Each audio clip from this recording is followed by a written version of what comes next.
Hello, welcome to my channel. I'm Tiffany, a retired librarian turned homeschool mom, and in this video we're going to talk about Evelyn. So this is an interesting film. It is based on a true story. I'm not quite sure as of the shooting of this video how accurate it is. Again, it's kind of obviously dramatized, and things are changed to probably suit a runtime and paying of actors, because if I remember correctly, in the film, as you can see on the cover, there are 3 children involved. I think in the reality, Evelyn was the eldest, like 6 kids, because it takes place in Ireland in the 1950s. So Catholics and no birth control.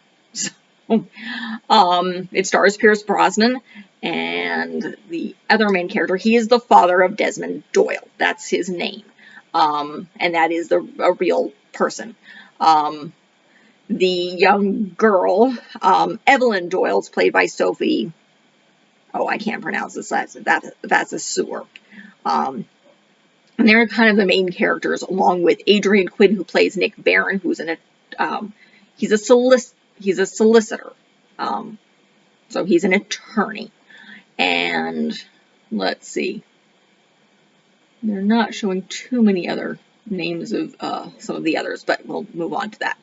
But what this tells the stories of, it's 1953, it's Ireland, and Evelyn, the day after Christmas, Evelyn's mother leaves. She abandons them, supposedly to go to Australia, which is, again, it's dramatized for the film. I think in real life she goes to England. So she's abandoned her family. Now, her father is an unemployed painter and decorator. So he goes to his mother-in-law, trying to figure out where the heck his wife ran off to, because she just abandoned him and their 3 kids with a lover. And yes, Evelyn sees her mother sneaking out, and she wakes up her dad. It's the, Boxing Day, I think. So it's like the day after Christmas. And he chases after her and sees her getting into a car with a supposed lover. So the mother-in-law goes to the Department of Children's Services, essentially, and they convince Doyle to put his 2 sons and his daughter, Evelyn, in care homes, which are part of the Catholic Church. And so he can get himself a job and get cleaned up. So he does that. He gets a job. He's working again. He tries to get his kids back. They won't give him his kids back, because his wife has to be present, and she is having nothing to do with him, and she won't help, and I don't think he can even find her in the film. So he's drowning his sorrows in a bar, and the bartender basically says, look, my brother's a barrister. So in the UK and Australia, and I think as well as Ireland, there's a difference between a solicitor and a barrister. So these are both lawyers. Like in the United States, a lawyer is a lawyer. They can practice law in a court or essentially file papers. In the United Kingdom and Ireland, and I think New Zealand and Australia, I could be wrong here, there's a difference between the two. A barrister, and I'm possibly going to mix it, one can talk in court and bring cases in front of judges. The other ones basically file paperwork primarily. So like an attorney who deals in wills, trusts, and estates, or other contracts law, would not be able to actually go in front of a judge.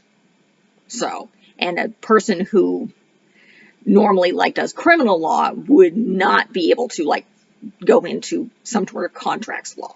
They wouldn't be able to do that kind of file that type of paperwork with the court. So it's different. So this bartender's brother can only do paperwork, but he does say, it's like, I will try and work with you but you have to get yourself cleaned up. So he has to stop drinking and get himself cleaned up and get himself working and not screwing up his life. So that's what he does. And they try to get the kids back, but then he meets up with the lawyer makes up with a friend who's an American. This is Aidan Quinn's character, who, strangely enough, was born in Ireland, grew up in the United States, but somehow is Beagle, I can't remember how they explain it, he can't actually practice law in Ireland. So I don't know whether he went to law school in Ireland or what.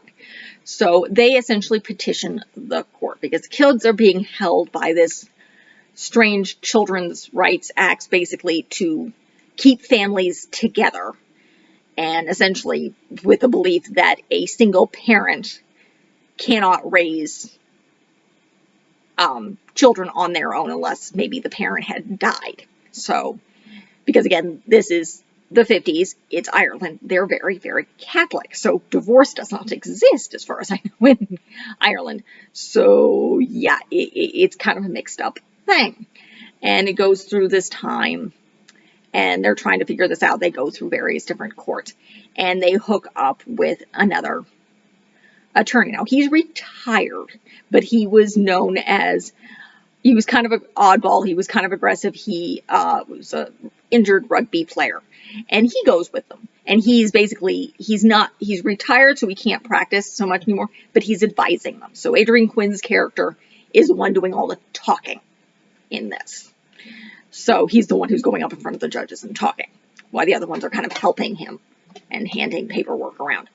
So they lose in front of, I think, the county Supreme Court, trying to argue this, and they don't know what to do. And this guy's, they're talking to him, and he's like, what he's drinking, because Ireland, because we're there. And he's like, we're going to take this case in front of the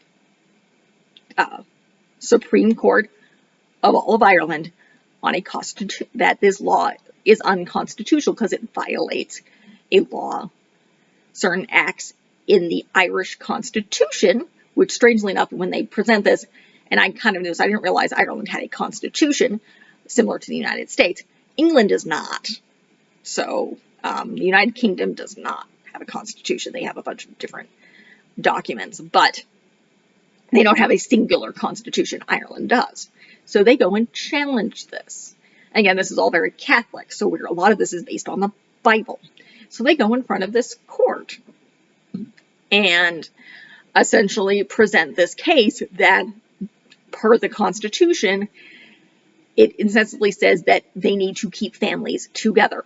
And a father and his children qualify as a family. Your children, parents should not be denied the right to educate and choose the education of their children. And so this is in front of a 3-judge panel. And so at one point in time, Evelyn comes up and testifies. And at first she's kind of frazzled. Now her Doyle's father was part of this early on, but he dies earlier in the film. So he was the one, it was a grandfather who's the one who took Evelyn to the convent where she's been staying, and strangely enough being abused by some of the nuns. Some of them are on her side, some of them are not. But essentially, one of the things she says is, because again, they're very, very Catholic, when the son comes in and she realizes that basically it's her grandfather letting him know that he's with her. And she, one, is able to confirm that, yes, she was abused by the nuns, and the reason she originally lied, because apparently she had been thrown down the stairs by this nun, was because she didn't want the nun to get in trouble, and because that was a godly thing to do. And basically showing that she is a godly child and that she loves her father and that she was raised as a Catholic, so to speak. And she's about 9 years old when she does this. So, and that's somehow it serves one of the judges. So the first judge, who you've seen before, pretty much says no. This does not violate it. The Constitution is talking about both parents, not one. The second one agrees with Doyle. It's like, no, I agree, the Constitution. The last one, who's the head judge, he's the one who's sitting in the middle, and he goes on a long speech, which a lot of howevers, and eventually he sides with Doyle. And this did happen. This law was changed, and the Children's Act was essentially altered so these parents could occasionally get their children back. Now, from the little I've been able to gather without actually looking, reading through the book, which I have not done yet, is that it may or may not have done, released everybody, as it's almost implied in the film. It probably helped some, but not everyone, because again, Doyle was not an abusive father. He loved his children. He was trying to take care of his children. He wasn't abusing his wife. He had a loving family. And it's a happy ending. It ends with him. He actually gets with the bartender, who's a lawyer's sister. And it ends with them on Christmas with because she does have to, as you can see in the film, she has 2 younger brothers and they're a separate place. So it's very heartwarming. And again, this is very much told from Desmond Doyle's point of view, why the book is told from the point of view of Evelyn. So I will review that. That'll probably come out before this, because again, as of the filming of this, I haven't read it yet. So I will be adding more context in that video of the comparisons as opposed to now. So, and that will probably come out the Monday before this, because again, my film videos are on Fridays. My book videos are on Mondays. I will be adding this into the lineup for this year. This is being filmed in 2022. You guys will be seeing this sometime in 2023. I can't remember where the heck this is sitting. I don't remember where the heck I put it. So, but again, it's a very interesting film. If you're looking, particularly homeschoolers, besides being very heartwarming, it's an interesting look to start going down the rabbit hole of the differences between different legal practices, particularly between the United States and areas in the British Isles. Because again, with the whole solicitor thing and barrister thing are different as well in, I believe, Australia as well. I'm not sure, but I know it's the United Kingdom and Ireland have this change. Though I think from what I've looked up, my husband being an attorney, I'm interested in the law. I've looked this up, and I think they're trying to change it. I think it's slowly changing now. But again, this happened in the 1950s, so it's still very, very split. So it's a good kind of looking at different, if you're homeschooling and looking at the law, looking at how different legal systems work, looking at kind of the family law and how different things correspond and to practices and how you challenge different things. And of course, a little bit looks at some of these church schools, and particularly if you combine it with reading the book, you could do the comparison and possibly other information on what went on with this Children's Act, what's gone on with different legal acts involving children. So this film can lead into a very, very big rabbit hole that can be very, very interesting. A lot of different ways, different things to do with it. So this is a library copy. I probably intend to buy this along with the other film, The Nephew, which I think is coming out this year if I haven't already done it. These are 2 Pierce Brosnan films that I happen to absolutely, utterly love. I already own The Nephew. I don't know if I filmed that yet. I don't think so. I have a list of stuff that I need to get done right now. I got behind. Just because toddlers. I have a 3-year-old right now. So by the time you see this, she'll probably still be 3. So a fantastic film. Age range, it depends. There's alcohol and smoking in here. Because again, it's very common with the smoking. It's the 50s. And drinking. Again, this is told from Desmond Doyle's point of view. So he's in bars drinking, because that's, again, the thing. It's not a good or a bad thing, though he was over drinking. You see drunkenness.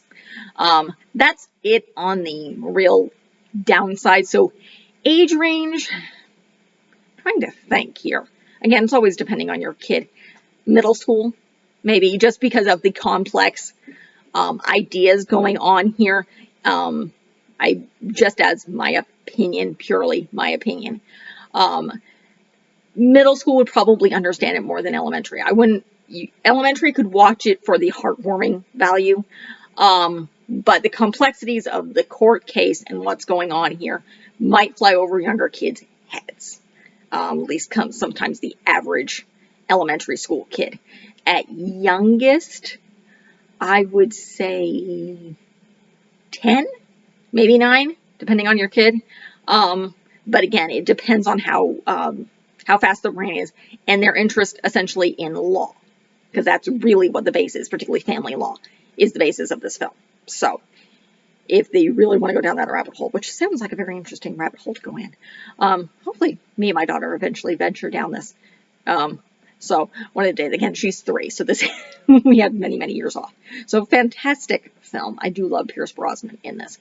And the girl, Evelyn, does a very good job. And the other main actress, besides Aidan Quinn, who does a very good job, it's Julianna Margulies. She is the sister of the attorney who does, basically who helps bring this case to trial and bring Aidan Quinn's character into this. So that's it for this review. Very good film. Let's see. I don't think I have it up how long it is. It is, and what the rating is. It is a PG film, and it's about an hour and a half. So very good film. It came out in 2002, if you want timing on there. So that's really it for this review. If you like what you see, be sure to check out the rest of the channel. Hopefully by the time you see this, I'll have the book covered and I'll have a few more comparisons. It's just, it depends on when I read them. I do films and stuff like this, where I do sometimes book and film comparisons, along with a lot of fiction stuff, some non-fiction stuff, picture books, chapter books, all sorts of stuff. There's a few travel videos on here. There's going to be some more educational stuff as we move along. Again, my kid is 3, so we're just moving on to the homeschooling stuff. We're not really there yet. So be sure to like and subscribe. Check out the rest of the channel. I have a pretty good library of book and film reviews that are available. Trying to think about this. This year, I'm doing a lot of book series. I have The Princess Diaries. I have The Guardians of Gung Ho. I have 2 of Tamora Pierce series that are coming this year, both the Song of the Lioness and the Immortals quartets. I've already covered the Circle of Magic quartets. So those are already up. Both the Circle of Magic and the Circle Opens, as well as the Will of the Empress, have already been covered. I've covered the other series that I've already covered are the Last Apprentice series, which is horror, which just explains why on earth I did the Princess Diaries after that. Very, very dark horror. And then I covered The Ranger's Apprentice as well, both British authors. So those have been covered. I'm planning on coupling more series this year. I haven't quite nailed those down yet, but as well as a whole lot of singular books and a bunch of stuff. So again, like and subscribe, leave a positive comment if you have one, and thank you.